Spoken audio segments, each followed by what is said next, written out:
Okay, thank you very much. Today is September 2025. 2 days after my 80th birthday. Wow.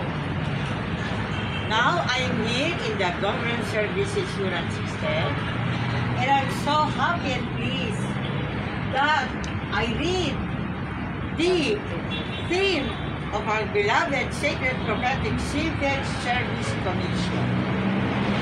I am so grateful that I celebrate the theme, Public Service the Heart, Bawat Kawani, Lingkod Bayani, Puso, Dangal at Galing para sa bayan.